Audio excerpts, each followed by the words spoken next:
All right, I want to welcome you to this course on list building. In this particular module, we're going to talk about some common terms that you will hear come up in pretty much everything that you're doing when it comes to email marketing and building your list. So one of the first terms is obviously the email list. Okay, and so an email list is basically just subscribers. Okay, or slash email addresses, okay, of people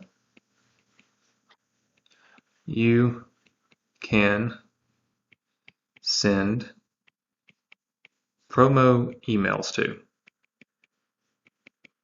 Okay, so your email list is basically your database.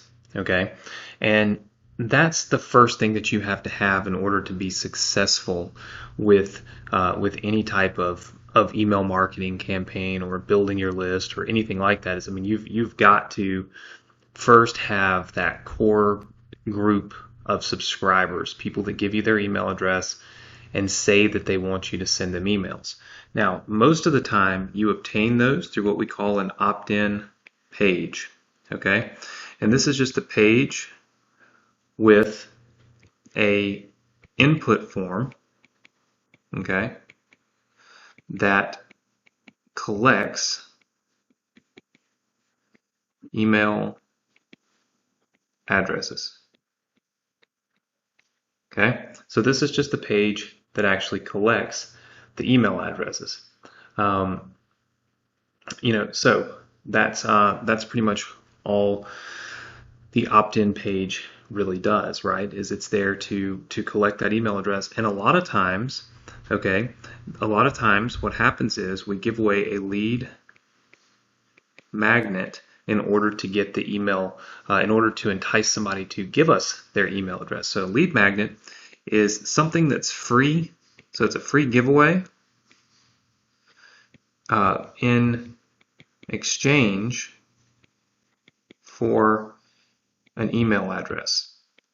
Okay, so this is something that we use to ask people, hey, if you'll give us your email address, we'll give you X, right? Whatever that is, that X is a lead magnet. It could be a free book, it could be a free PDF, it could be a free audio, it could be a free course. It could be like a Facebook group. If you give us your email address, we'll let you in the Facebook group, so on and so forth. So, whatever's relevant to your industry or niche, then obviously that's what you would give away. These are kind of the standard terms. There's another one that would be pretty standard. It's called the autoresponder. Okay, you'll hear people talk about that a lot. This is basically the software used to store your email list and send emails. Okay, so that's the autoresponder. Some examples of that might be like GetResponse and Aweber, if you want to look those up. Okay, GetResponse and Aweber, those would be very good examples of of autoresponders that are used by a lot of people in their business. So these are kind of the core things, right? You've got your autoresponder that holds your emails. You've got the email list, which you're building in the autoresponder. You've got the opt-in page that has the lead magnet on it, and the lead magnet is there obviously to help to generate more email addresses, right? So more people to give you their email address. So these are some of the common terms, all right? Now, once we get a little deeper into the training, you'll hear things like open rate, okay? This is just the percentage of people who open an email you send. So an example of this might be if you send, we don't want to set, if you if you send 100 emails and you get 5 opens, your rate is 5%. Okay, so this will become an important topic because as we build your email list, right, you'll want to focus on your open rate. You'll also want to focus on your click rate.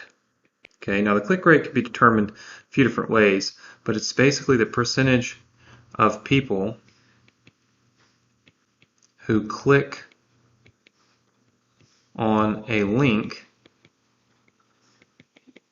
within your email. Okay, so when you send an email to people, oftentimes there will be a link in it. That link is what is used to generate revenue. Okay, and so what we want to do is measure the percentage of people that actually click on that. So again, in this example, if we have sent 100 emails, okay, and we have 5 opens, all right, we can measure our click-through rate 2 different ways. So our click-through rate could be, well, let's determine how many clicks we had. Let's just say that we have 2 clicks, okay? Your click-through rate could either be 10%, right? Because that would be 5 opens divided by 2, which equals 10%, okay? So 10%. Or it could be, you could look at it as a percentage of how many, okay?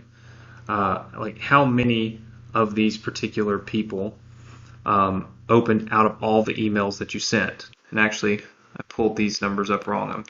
I'm thinking about them in different terms. So let me pull it up here again. Okay, so if we have 2 clicks, we could have the click-through rate as 2%, right? And that's because we had 100 emails sent, 2 emails clicked, 2%, okay? And if we did it based on our open rate, okay, so in other words, based on the number of people that actually opened our emails, which is a different, it's a different rate of return, right? I mean, that's not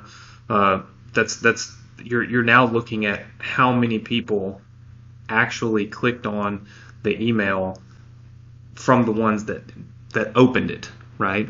This particular click-through rate would be 40% because again, it's 2 of 5, right? So obviously the 2 of 5 will give you 40% of the people. So not quite half, you'd have to have a half of another click, right, to get to half. But the point is that most of the time you're going to measure your click-through rate right here. It's going to be the percentage of people that were sent your email compared to the number of actual clicks that you get on that email, okay?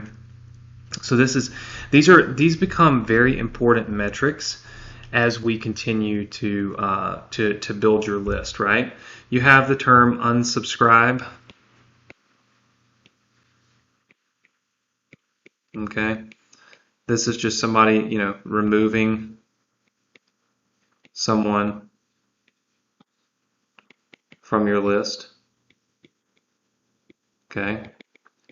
Then a lot of times people talk about cleaning your list. Okay, so cleaning, and that just means removing inactive people. Okay, so removing inactive people. So these are some of the common terms that we're going to use as we go through this training. Obviously understanding what your email list is very important. So obviously throughout the course we're going to be using these terms, so I wanted to share these with you up front.